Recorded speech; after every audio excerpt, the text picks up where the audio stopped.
গোৱা বুলি কোৱাৰ লগে লগে আমি দেখিবলৈ পাওঁ বিচত ৱেভছ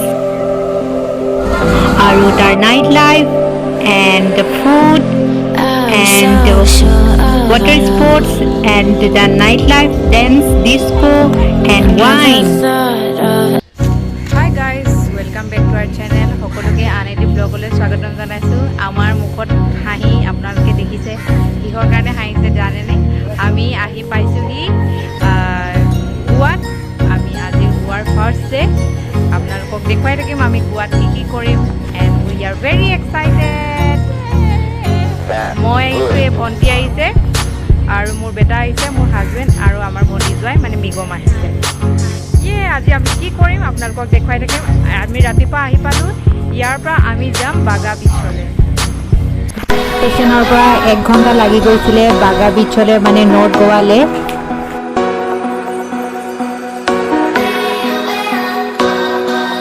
আমি পালোহি বাগালে। এতিয়া আমি হোটেল চেক ইন কৰিব গৈ আছোঁ। আমি ষ্টেচনতে এটা চামিজ ফেমিলি লগ পালোঁ। তেওঁলোক আৰু আমি একেটা হোটেলতে আছিলোঁ। এটা কেনেকুৱা লাগিছে গোৱাত আহি? মজা লাগিছে। আমি গোৱাত আহি পালোঁ, হোটেল বুক কৰা নাছিলে, এতিয়া হোটেল বুক কৰি আছে। আমি অকণমান ৰেষ্ট লৈছোঁ।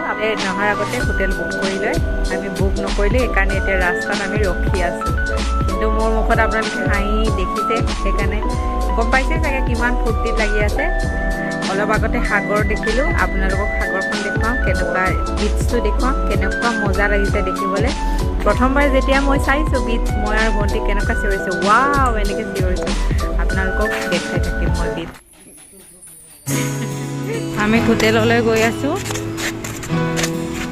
আমি হোটেলত আহি পালোঁ, এতিয়া অকণমান ৰেষ্ট লৈছোঁ, মুখখন ধুই ল'লোঁ। হোটেলটো ভালেই বাৰু। আমি হোটেলৰ পৰা ওলাই আহি অকণমান বজাৰ কৰি লৈছোঁ। মই এই কেবটো লৈ ল'লোঁ। এতিয়া 3টাৰ কাৰণে এটা কিনিছোঁ, এটা বেটাৰ কাৰণে, এটা মোৰ কাৰণে আৰু এটা এওঁৰ কাৰণে কিনিছোঁ। King, queen and prince. আমি শ্বপিং কৰি আহি ব্ৰেকফাষ্ট কৰিব ওলাই আহিলোঁ। তেতিয়া টাইম 12টা বাজিলে, সেইকাৰণে আমি লাঞ্চকে কৰিলোঁ।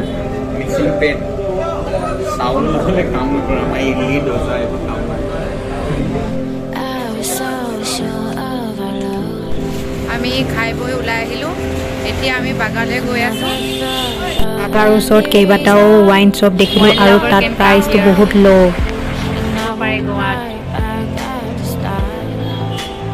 আজি স্কুটিৰ দাম ইমান বাঢ়ি গৈছে। এখন স্কুটি এদিনৰ কাৰণে 1000 টকা লাগে বোলে। যোনটো স্কুটি আপুনি 300 বা 400 টকাত পায়। আজি মানে ভেকেশ্যনৰ কাৰণে এইকেইদিন যিহেতু চবৰে ছুটি মনাবলৈ গোৱা আহিছে, সেইকাৰণে স্কুটিৰ দাম হৈছে 1000। আচৰিত মানে, যোনটো স্কুটি 300 টকাত পাইছে এতিয়া হৈছে কি 1000 টকা। বেছি দূৰ নহয় বাৰু, ৱাকিং ডিষ্টেঞ্চতে আছে।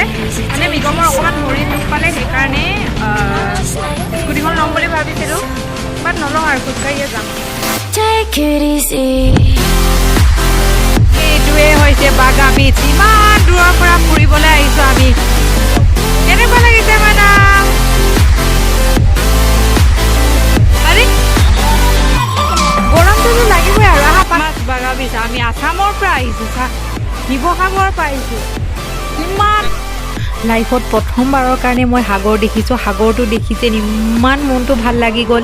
আৰু সাগৰ যেতিয়া ঢৌবিলাক আহিছে, ঢৌবিলাক যেন আমাৰ লগত কথা পাতিছে, যেন আমাৰ লগত খেলিছে, যেন আমাক ৱেলকাম জনাইছে। বহুত ভাল লাগিল, মানে মই শব্দৰে প্ৰকাশ কৰিব পৰা। একচুৱেলি ইয়াৰ বিউটিটো আমি কেমেৰাত কেপচাৰ কৰিব নোৱাৰোঁ।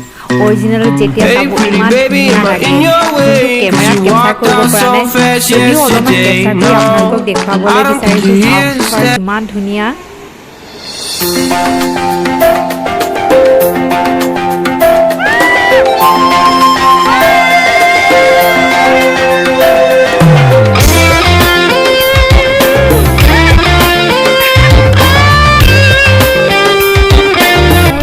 ডাঙৰ সপোন আছিল গোৱালৈ যোৱা, আৰু গোৱাত গৈ যেন মোৰ ডাঙৰ সপোন এটা পূৰ হৈ গ'ল।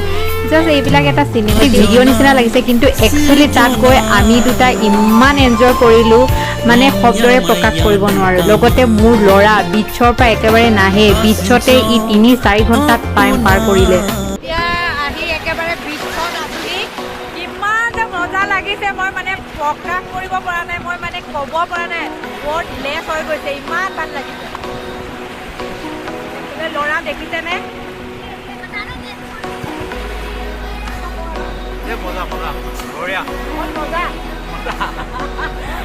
অকল মজা মানে ৱৰ্ড নাইকিয়া হৈ গৈছে।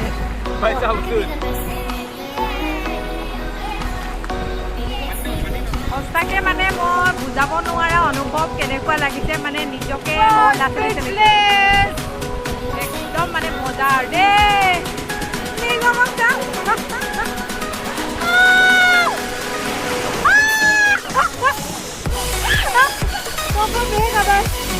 বেগ খাবলৈ জেগা নাই গাইজ, এনেকে হাতত লৈ লৈ চলাব লগা হৈছে।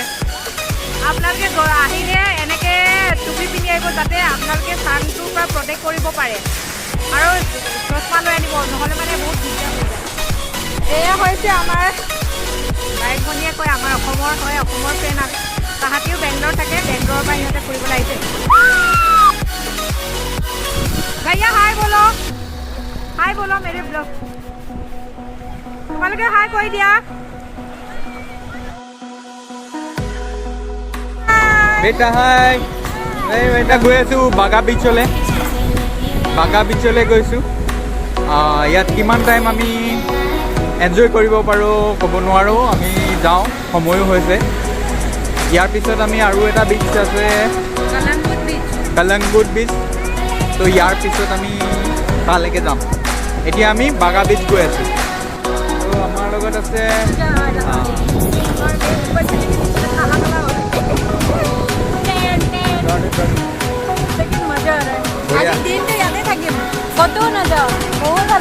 বঢ়িয়া।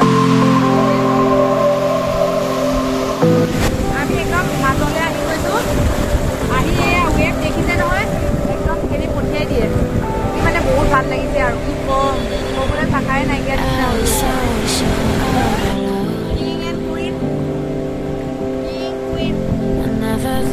পানী খেলি খেলি একদম ভাগৰ লাগি গৈছে, আৰু সেইকাৰণে অকণমান পাৰত আহি বহি লৈছোঁ, কিন্তু মনটো হেঁপাহ পলোৱা নাই, আৰু খেলো লাগি আছে।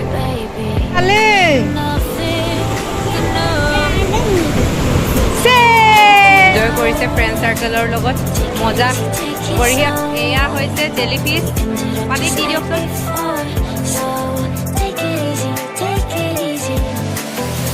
চাটো চবৰে ভাগৰ লাগি গৈছে, ইয়াৰ ভাগৰ লগা নাই, আৰু মুখখন কেনেকুৱা ক'লা হৈ গ'ল দেখিছানে?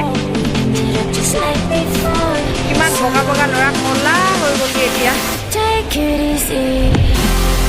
আমি 3-4 ঘণ্টা সাগৰত খেলাৰ পিছত ৰুমলৈ গুচি আহিলোঁ, অকণমান বিয়েৰো ট্ৰাই কৰিলোঁ, আকৌ